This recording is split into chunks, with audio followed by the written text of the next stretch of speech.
교도하겠습니다. 믿음은 바라는 것들의 확신이요 보이지 않는 것들의 증거입니다.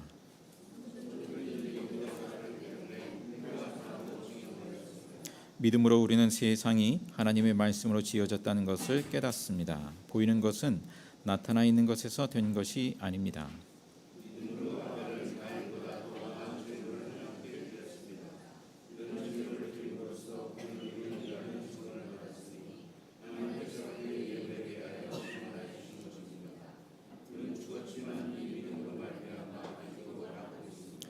믿음으로 에녹은 죽지 않고 하늘로 옮겨갔습니다. 하나님께서 그를 옮기셨으므로 우리는 그를 찾을 수 없었습니다. 옮겨가기 전에 그는 하나님을 기쁘게 해드렸다는 증언을 받은 것입니다.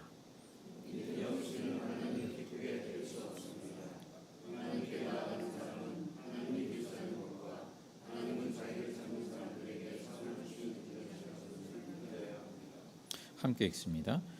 믿음으로 노아는 하나님께서 아직 보이지 않는 일들에 대하여 경고하셨을 때 하나님을 경외하고 방주를 마련하여 자기 가족을 구원하였습니다. 이 믿음을 통하여 그는 세상을 단죄하고 믿음을 따라 얻는 의를 물려받는 상속자가 되었습니다. 아멘. 자, 오늘도 계속해서 히브리서의 말씀을 통해 주님의 음성에 귀 기울이고자 합니다. 오늘 하나님을 기뻐하시는 믿음이라고 했는데요. 부제를 달자면 믿음으로 산다는 게 뭘까? 믿음으로 산다는 게 뭘까? 그것을 크게 세 가지로 생각해 보고자 합니다. 저와 여러분은 어떤 모양으로든 믿음, 모종의 어떤 믿음을 가지고 살아간다고 여겨집니다. 뭐 어린아이 같으면 부모에게 밥 줘, 밥을 달라고 하면 엄마가 내게 밥을 줄 거라는 믿음이 있죠. 엄마에게 돈을 맡기면 나중에 엄마가 되돌려 줄 거야 라는 믿음을 가지고 있죠. 뭐 혹 안 그런 엄마도 있을 수 있겠습니다. 그런 믿음이 없으면 우리가 생활을 할 수가 없어요. 인간관계에도 필수적으로 믿음이 필요하죠. 신뢰관계. 예전에 수련회 때 그것을 한 적이 있었습니다. 공동체 훈련의 일종으로서 이제 뒤에서 받치고 양쪽으로 이렇게 쭉 서서 이렇게 팔을 해서 받치고 의자 위나 책상 위에 올라가서 뒤로 넘어지는 거예요. 뒤로 이렇게 넘어지면 뒤에서 받는 거죠. 여러분 이렇게 상상해 보시면 넘어질 수 있겠습니까? 뒤로 이렇게 넘어가는 거예요. 워낙 그 당한 경험이 많은 분들 같으면 뒤로 못 넘어질지 모르겠어요. 근데 뒤에 있는 사람들이 신뢰할 만한 사람이다. 그렇다고 한다면 뭐 안심하고 뒤로 넘어지는 거죠. 그럼 뒤에서 이제 받쳐주고 그러한 믿음을 가지고 우리가 살아가죠. 그러면 우리 기독교 신앙에서 믿음이란 뭘까? 그것과는 또 차원이 다른 뭔가가 있지 않습니까? 교회에서 이제 뭔가를 부탁드리면 그런 말씀을 하기도 해요. 제가 아직은 그럴 만한 믿음이 없어서요. 하면서 사양을 하기도 하고 저도 그런 적도 많았고 예전에 그렇습니다. 믿음이 없어서요. 근데 세례는 다 받았단 말이에요. 믿음으로 세례 받는 건데 믿음이 없어서요. 오늘 본문 1절에 보니까 믿음은 뭐라고 말씀합니까? 믿음 바라는 것들의 확신이요 보이지 않는 것들의 증거입니다 했습니다. 바라는 것들의 확신, 소망하는 것, 소망하는 것이 이루어지리라는 확신. 근데 이게 무슨 꿈은 이루어진다 뭐 이런 얘기가 아니죠. 그러니까 내가 생각하는, 내가 원하는 꿈이 이루어진다, 그것을 확신한다, 이런 류의 것이 아니죠. 그 소망은 하나님이 내게 주신 소망, 하나님이 약속으로 주신 소망, 하나님이 말씀하신 소망인 거죠. 그 소망이 이루어지리라는 확신, 그것이 믿음인 거죠. 또 보이지 않는 것들의 증거다. 보이지 않는 것을 마치 보는 것처럼 그렇게 믿는 것. 자, 우리가 이미 말씀한 대로 어떤 꿈은 이루어진다, 심적인 처방일 수는 있지만 그런 것으로 우리가 또 기도한다든지 그런 것은 아닙니다. 적극적인 사고방식, 이렇게 하면 분명히 이루어질 거야, 뭐 그러한 처방이 심리적으로는 정신적으로는 필요한 경우들이 있겠습니다만 믿음은 그것과는 다르다. 그러면 첫째, 믿음으로 산다는 것은 뭘까? 이미 언급한 대로 하나님이 주신 소망, 하나님이 주신 그 약속의 말씀이 이루어지리라는 그 소망을 믿는 거죠. 히브리서 11장 전체에 그 믿음의 선조들이 그 믿음의 예시로 제시되고 있어요. 자, 2절에 보니까 선조들은 이 믿음으로, 그러니까 1절에서 말씀하고 있는 이 믿음으로 살았기 때문에 훌륭한 사람으로 증언되었습니다. 그러니까 하나님께 인정받았다는 거예요. 인정되었다는 겁니다. 그 믿음으로 인해서. 자, 이 모든 믿음의 선조들은 하나님의 약속의 말씀이 이루어질 것을 믿었다라는 것입니다. 그런데요, 여기서 우리가 주목할 것은 그 소망이 당대에 이루어지는 소망이 아니었어요.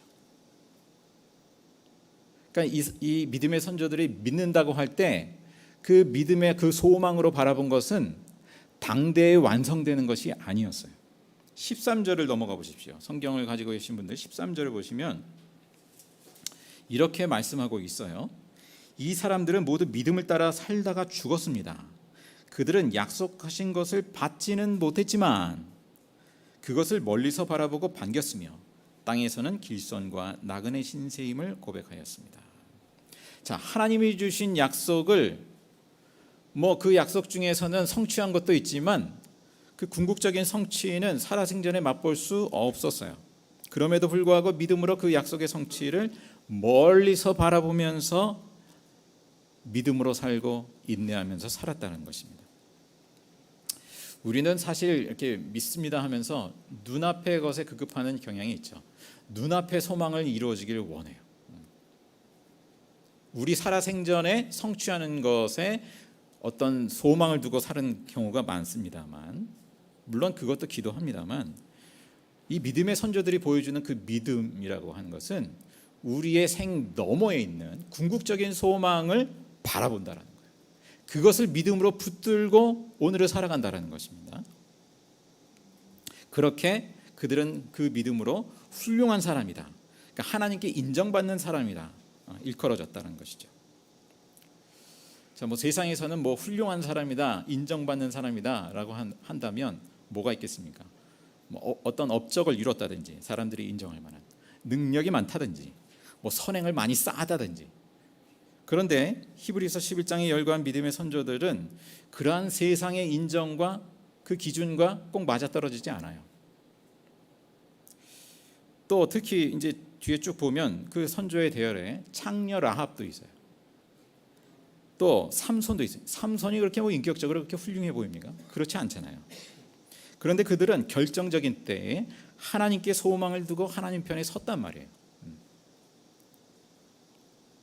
늦게라도 또 결정적인 때 그러했단 말입니다.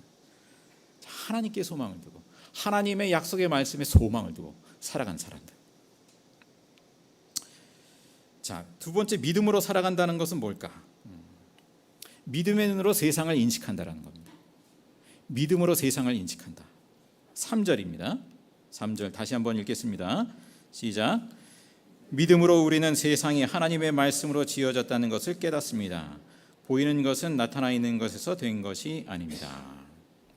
이제 저희 집에서 이제 교회로 이렇게 쭉 아침에든지 또 수시로 이렇게 걸어오다 보면 주로 이제 회밀이 아파트 단지 가장자리길로 걸어옵니다. 나무들이 제법 우거졌어요. 무더운 여름이니까 그늘이 져서 좋기도 하고, 이제 그런 걸 느끼게 되죠.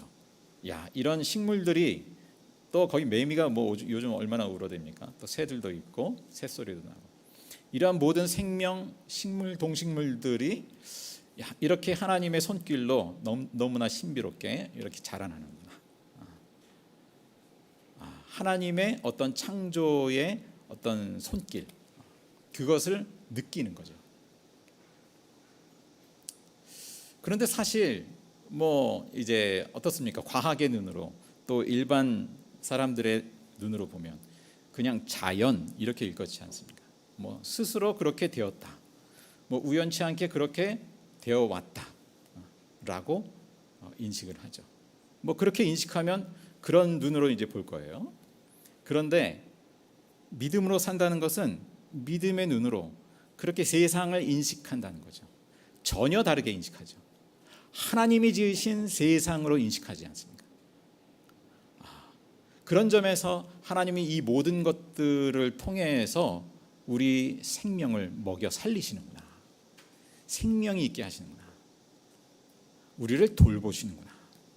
그 점을 보게 됩니다. 믿음으로 봅니다. 세상을 보고 사물을 보고 자신을 봅니다. 인식합니다. 인식의 주된 틀, 믿음이죠. 물론 우리는 과학의 눈으로도 봅니다.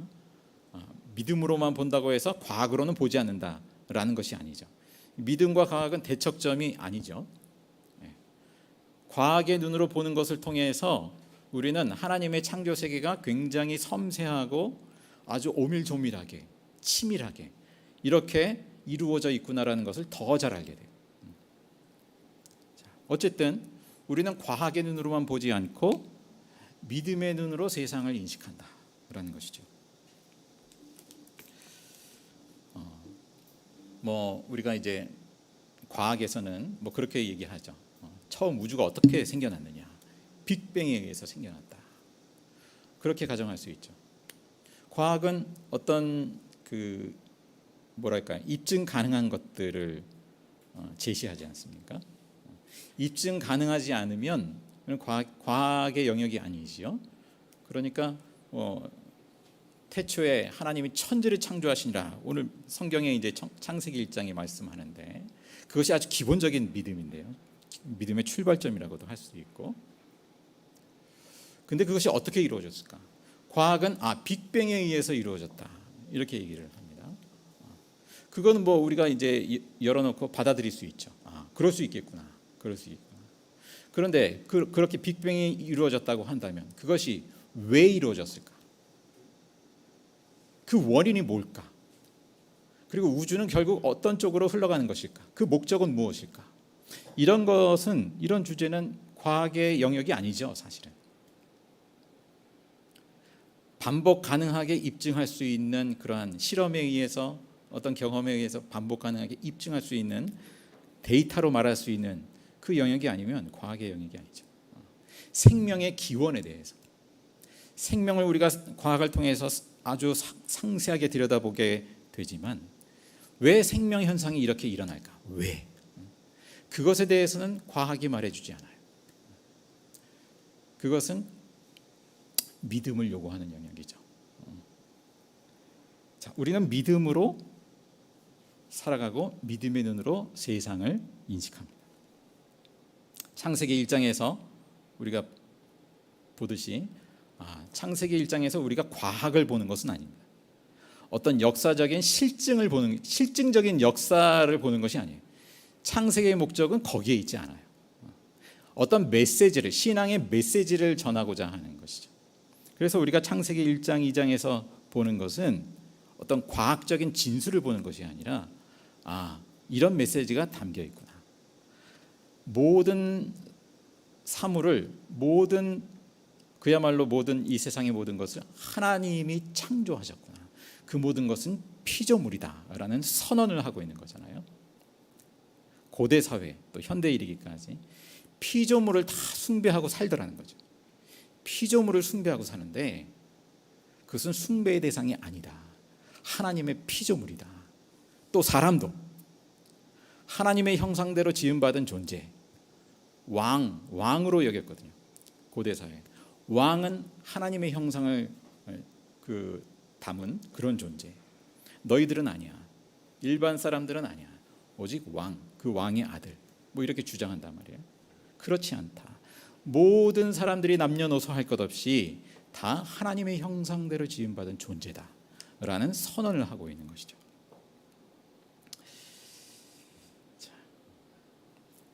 근래 읽은 책이 있어요. 목회자 모임, 한 달에 한 번씩 이제 목회자 모임을 갔는데 주로 이제 인문 서적들을 많이 읽습니다. 근래 읽은 책 중에 데미안과 그리스인 조르바가 있어요. 뭐 이름은 들어보셨겠죠? 데미안, 그리스인 조르바. 그러니까 이 책을 읽는 이유는 현대인들이 많이 읽는 책이거든요. 젊은이들도 많이 읽는 책이고, 현대인들은 어떤 가치관과 사고를 가지고 살아가나 그런 것을 이제 알고자 하는 의미에서 이 책을 읽습니다. 근데 보면 대체로 그래요. 이제 무신론적이죠. 하나님 없이 어떤 자유와 해방을 만끽하는 어떤 초월적인 자아, 그 초월적인 자아를 찾아가는 어떤 인간형, 그런 인간형을 추구해요. 뭐 무신론적인 배경 가운데 있기 때문에 뭐 그러하겠지요. 근데 이제 이러한 책들이 사람들에게, 현대인들에게 이제 호소하고 설득하거든요. 영향력을 미치거든요. 현대인들이 추구하거나 매력을 느끼는 그런 어떤 인간이요. 하나님, 이 하나님 신앙도 이제 어떤 틀, 껍데기, 우리가 벗어버려 던져야 할 그런 껍데기로 여기는 거죠. 물론 그러한 면들이 있죠. 우리가 종교적으로 그 고착화된 어떤 사고를 하고 있다면 그런 것을 깨뜨려야죠. 그죠? 그런데 아예 이제 하나님을 배제하고, 그리고 그렇게 세상을 인식하고, 또 그런 초월적인 인간형을 이상적으로 바라보고 추구한다는 말입니다. 그래서 사실 목회자 모임 때 이런저런 책을 읽는데 그거를 필독서로, 추천도서로 이렇게 저기다 꽂아놓기는 또 그렇다. 이제 관점이 다르죠. 우리가 이제 참고하기 위해서 그렇게 읽는데 확실히 근본적인 관점이 다르구나라는 것을 보게 됩니다. 우리가 그러한 것들을 이렇게 책을 읽을 때 분별해 볼 필요가 있겠다. 취할 것을 취하고, 거기도 이제 유익한 표현과 문장과 어떤 인사이트들이 있습니다만, 취할 것을 취하고 또 버릴 것은 버릴 수 있는 그런 분별력이 필요하겠구나라고 생각이 됩니다. 자, 그러한 어떤 책들에 비해서 히브리서는 그 예수 그리스도의 대속이 우리를 근본적으로 죄로부터 자유하게 한다. 자유와 회방이 어디서 일어나는가라고 할 때 예수 그리스도로부터 그런 근본적인 죄로부터의 해방이 일어난다는 것이죠. 그리고 그러한 인식에 이르게 하시고 믿음을 통해서 세상을 인식하게 하고. 우리가 믿음으로 살아간다는 것은 그렇게 믿음으로 세상을 보는 것이구나, 인식하는 것이구나라는 것. 자, 세 번째, 믿음으로 산다는 것은 오늘 6절에 있는 말씀인데요. 하나님이 계시다는 것을 믿어요. 그리고 특히 자기를 찾는 자들에게 상 주시는 이심을 믿는다 그랬어요. 믿어야 한다. 하나님이 기뻐하시는 믿음. 자기를 찾는 사람, 그러니까 하나님을 찾는 사람, 하나님의 뜻을 구하는 사람, 그렇게 하나님의 뜻을 따라서 살고자 하는 사람, 그 사람에게 하나님은 상을 주신다. 그것을 믿는다. 그래서 하나님을 바라보고 하나님을 구하고 하나님의 그 주시는 상을 바라보고 믿음으로 달려가는, 믿음으로 살아가는 사람. 믿음으로 산다는 것은 그러한 사람이라는 거죠. 4절 이하에 보면 여러 인물들이 나오죠. 첫째로 아벨이 등장하는데, 이 아벨이 믿음으로 인해서 하나님께 훌륭한 사람으로 인정됐다 합니다. 이제 그런 질문을 하잖아요. 왜 하나님께서 아벨의 제물은 받으시고 가인의 제물은 받지 않으셨나? 왜 그런가? 창세기에는 분명하게 나와 있지 않아요. 근데 어쨌든 오늘 본문에 보면 아벨은 믿음으로 더 나은 제물을 드렸다 했습니다. 믿음으로 더 나은 제물. 그러니까 믿음이 관건이라는 거죠. 무슨 내용물을 드렸냐?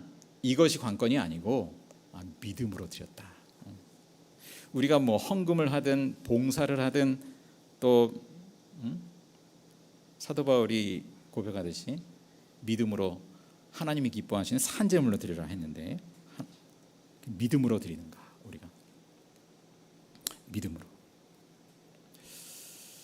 5절에 보면 에녹의 믿음도 나오죠. 에녹은 하나님을 기쁘게 해드렸다는 인정을 받았다 했습니다. 창세기 5장에 보면 에녹이 동행했다, 그냥 하나님과 동행했다, 그렇게만 표현되어 있죠. 믿음으로 어떻게 살았다라는 거냐? 그냥 동행했다. 어떤 업적을 얘기하지 않고 있어요. 하나님을 위해서 뭔가 커다란 일을 했다, 뭐 이런 것이 없어요. 어쨌든 하나님과의 관계 속에서 그렇게 동행하면서 살았다는 거죠. 그게 믿음의 모양이구나. 자, 그러면 이 가인과 아벨을 생각할 때 그 결정적인 차이가 뭘까를 생각해 보면, 뭐 아벨뿐만 아니라 에녹, 또 뒤에 이어지는 노아, 뭐 등등등 다 포함해서 생각할 때 가인은 뭐가 없었나? 가인도 하나님께 나아갔잖아요. 하나님께 나아가는 자는 히브리서 11장 6절 말씀대로 하나님께 나아가는 자는 하나님께 나아갔잖아요. 제물을 드렸잖아요. 하나님이 계시다는 것과 그걸 믿어야 된다는 거죠. 하나님이 계시다는 것을 가인이 몰랐나요? 알았죠. 알았다고 볼 수 있어요. 그런데 뭔 차이가 있을까? 다만 하나님을 찾는 사람이었을까? 그렇지 않았겠구나라는 것입니다. 하나님께 제물을 가지고 나아갔지만 가인은 하나님께 마음이 있는 사람이 아니었었어요. 자기한테 마음이 있거나 자기가 뭔가 이루고자 하는 그것에 마음이 있었던 사람이라고 볼 수 있지, 하나님을 찾는 사람이었나? 하나님의 뜻을 구하는 사람이었나? 그렇지 않았을 것이다 라고 보여지는 것이죠. 창세기의 내용을 보면 가인이 하나님이 경고하시죠. 죄에 대해서 경고하시죠. 죄를 다스리라고 하는데 결국 실패합니다. 결국 동생을 죽이고 말죠. 그래서 가인의 결국을 보면 창세기 4장의 내용을 보면 주님 앞을 떠나서 안식을 잃어버리고 타인을 두려워하면서 내가 나를 죽일지 모른다라는 그 두려움 속에서 살아가고 한 그러한 모습을 볼 수 있습니다. 결국 하나님과 동행하지 못하고 하나님과의 관계가 깨어졌을 때, 주님 앞을 떠날 때, 믿음으로 살지 못할 때, 안식을 잃어버리고 어떤 두려움 속에서 살고, 그러한 그 결과를 보여주고 있는 것이죠. 우리가 믿음으로 산다는 것, 그 하나님을 찾는, 하나님의 뜻을 구하면서 그렇게 살아가는 사람, 그런 사람이구나. 노아도 그러한 사람이죠. 노아도 그렇게 어떤 홍수 심판에 대한 경고를 받고 하나님을 경외함으로 그렇게 방주를 지었다. 다른 사람들은 다 냉소하고 아무도 동의하지 않고 공감하지 않고, 그럼에도 불구하고 혼자 꿋꿋이 하나님의 말씀, 약속의 말씀을 붙들고 그렇게 순종합니다. 그래서 7절 하반절에 보면 뭐라고 합니까? 이 믿음을 통하여 세상을 단죄하고 믿음을 따라 얻는 의를 물려받는 상속자가 되었습니다. 자, 믿음으로 의롭다함을 받았다라는 것입니다. 믿음으로 의롭다함을 받았다. 어떤 무슨 업적으로 믿음과 분리된 어떤 행실로, 선행으로, 그것이 아니죠. 하나님을 믿음으로 의롭다함을 받았죠. 자, 11장에 기록되어 있는 모든 사람들이 바로 그렇게 믿음으로 의롭다함을 받은 사람들이죠. 자, 그 다음에 이제 아브라함과 모세를 비롯한 사례들이 쭉 열거돼요. 공통점은 무엇입니까? 하나님께서 약속하신 그 소망을 이루실 것을 믿음으로 살고, 인내하고, 또 그렇게 하나님의 뜻을 구하며 하나님을 찾고 하나님의 편에 서고 거기에 소망을 두고 살아갔다는 것이죠. 심지어 그러한 믿음으로 살다 보니 믿음의 선조들 중에 많은 사람들이 극심한 고난과 핍박과 죽음을 감수하면서, 그럼에도 불구하고 굴하지 않고, 이제 후반 38절로 넘어가 보면 광야와 산과 동굴과 땅굴을 헤매며 다녔다. 그렇게까지 믿음으로 사는 길을 선택했다라는 거죠. 대단하죠. 39절에 2절에 있는 그런 표현을 반복하고 있어요. 39절에 넘어가 보시면 이 사람들은 모두 믿음으로 말미암아 훌륭한 사람이라는 평판은 받았지만, 2절에 있는 표현이죠. 요약하고 있어요. 약속된 것을 받지는 못하였습니다. 아까 표현된 말씀 그대로죠.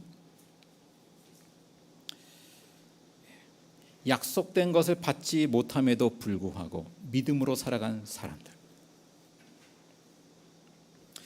자, 그러면 마지막으로요. 이 믿음의 궁극적인 소망이 언제 이루어지는 것인가? 언제 이루어지는 것인가? 40절에 보면 놀라운 말씀을 전하고 있어요. 40절. 함께 읽겠습니다. 40절. 하나님께서 우리를 위하여 더 좋은 계획을 미리 세워두셔서 우리가 없이는 그들이 완성에 이르지 못하게 하신 것입니다. 자, 무슨 말씀인지 한번 읽어서는 잘 모르겠어요. 하나님께서 우리를 위하여 더 좋은 계획을 미리 세워두셨다. 여기서 더 좋은 계획은 예수 그리스도의 희생, 히브리서에서 계속 얘기한 내용이죠. 예수 그리스도의 희생을 통해서, 죽음을 통해서 이루어진 그 죄사함과 구원을 말하는 것이죠. 더 좋은 계획을 미리 세워두셔서 우리가 없이는 그들이, 믿음의 선조들이 완성에 이르지 못하게 하신 것이다. 여기서 우리, 히브리서의 독자들, 또 우리까지 포함해서요, 우리가 없이는 그들이 완성에 이르지 못한다. 이게 무슨 말인가요? 참 어려워요. 그러니까 예수 그리스도 안에서의 그 죄 사함과 구원받음, 그래서 그리스도인이 됐단 말입니다. 그 은혜를 누리는 것은 우리가 누리고 있어요. 지금 우리가, 여기서 말하는 우리가 누리고 있어요. 자, 현재의 그 그리스도인들과의 관계 속에서 함께 그 구원의 완성이 이루어진다라는 거죠. 그러니까 우리보다 그들이, 믿음의 선조들이 더 앞서, 구원에 있어서, 구원의 완성에 있어서 더 앞서지 못한다. 우리와 함께 이루어지는 것이다. 함께 연결되어 있다. 자, 이것이 어떻게 그렇게 연결되어 있고 함께 이루어지는 것인지 우리는 구체적으로 표현하기가 참 어려운데 그렇다는 거예요. 여기서 말하고자 하는 것은 무엇이냐면 그러므로 여러분, 이 믿음의 선조들이 그러했다고 한다면 예수 그리스도의 그 죄 사함의 은혜, 구원의 은혜를 이미 받아서 누리는, 그 예수 그리스도를 목도한, 예수 그리스도를 직접 영접한 여러분들이야말로 믿음으로 인내하면서 살아야 하지 않겠습니까? 그 말씀을 전하고 있는 거죠. 그들이 그러했다면 그 소망, 예수 그리스도 안에서 성취될 구원의 소망을 당대에 맛보지 못하고 바라보면서, 그러면서도 그렇게 믿음으로 인내하면서 고난 중에도 승리하면서 살아갔다면 당신들이야말로, 우리야말로 그렇게 살아가야 되지 않겠습니까? 라고 지금 선포하는 것이죠. 우리야말로. 자, 믿음으로 산다는 것은 그 보이지 않는 세계를 우리가 믿음으로 보면서, 인식하면서, 이 모든 보이는 세상이 보이지 않는 하나님의 말씀으로 이루어졌구나 라는 것을 믿음의 눈으로 보면서, 또 보이지 않는 그 소망을 믿음의 눈으로 바라보면서 또 그렇게 살아가는 사람. 이것이 히브리서 11장에서 말하는 그런 참된 믿음의 모습이구나. 이것을 그래서 이제 종말론적 믿음이다. 우리 당대에 이렇게 성취되는 그런 개념이 아니라 그야말로 예수 그리스도 안에서 이루어지는, 예수 그리스도 이후로 그 종말이라고 표현하죠. 예수님이 처음 오셨을 때부터 예수님이 마지막 다시 오실 그때까지를 종말의 시간이라고 표현합니다. 이 종말론적 믿음, 이 믿음으로 살아가는 존재, 이것은 무엇입니까? 쭉 보았듯이 그래, 우리의 소망은 저 죽음 너머에 먼 미래에 성취될 거야. 구원의 완성은 저 먼 미래에 있어. 그러니까 거기만 바라보고 산다. 현실과 상관없이. 그런 거는 아니죠. 히브리서 11장에서 보여주는 믿음의 선조들이 보여준 것은 그 믿음과 그 소망을, 믿음의 소망을 가지고 현실을, 세상의 그 파도와 그 거스름과 그럼에도 불구하고 꿋꿋하게 하나님의 뜻을 좇아서 하나님을 찾고 구하면서 꿋꿋하게 믿음의 길을 갔단 말입니다. 매우 현실에 뿌리 내린 믿음의 삶인 것이죠. 근데 그 중에는 이 종말에 대한 종말론적 믿음에 대해서 오해해서 뭐 이 세상이 어찌되든 간에 어차피 지나갈 장차 망할 세상, 그러니까 우리는 저 다시 오실 예수님과 미래의 그 하나님 나라의 완성만을 바라보며 산다, 이렇게 오해를 하기도 해요. 오해죠, 그야말로 오해죠. 심지어는 뭐 전쟁이 일어나고 기후 위기가 일어나고 그래도 뭐 어차피 망할 세상, 그래 주님이 오실 때가 됐다 하면서 현실을 완전히 그 무시하는 그런 것이 아니죠. 믿음으로 산다는 것. 종말론적 신앙이라고 하는 것은 그 소망을 두고, 그러나 하나님이 지으신 그 세상 속에서 그 세상을 하나님의 창조 질서를 보존하고자 하고 질서대로 살아가면서 세상이 어떻게 하든지 간에 믿음으로 말씀의 길을 따라서 온전히 살아가는 사람, 그 믿음을 말씀하고 있습니다. 자, 믿음의 선조들처럼 우리 역시 믿음으로 정말 소망을 붙들고 살아가는 그러한 믿음의 삶, 성령께서 오늘도 우리에게 그러한 믿음을 불러일으키시고 믿음의 선조들을 통해서 일깨우시고 그 믿음의 길을 우리도 함께 걸어가게 하십니다. 기도하겠습니다. 사랑의 주 하나님, 믿음의 주여, 또 우리의 믿음을 또 온전케 완성하시는 주님을 바라봅니다. 감사합니다. 오늘도 믿음으로 주님께 예배하고 믿음으로 주님을 바라봅니다. 믿음으로 미래의 소망을 또한 바라봅니다. 약속의 성취를 바라봅니다. 그 믿음으로 또 날마다 우리가 겪는 모든 어려움들을 인내하며 믿음으로 승리하고자 합니다. 주님, 저희들에게 성령의 임재와 능력으로 덧입혀 주시어서 저희들의 믿음이 온전케 하시고 주님, 낙마하지 아니하고 굳세게 아버지 하나님의 인도하시는 그 길을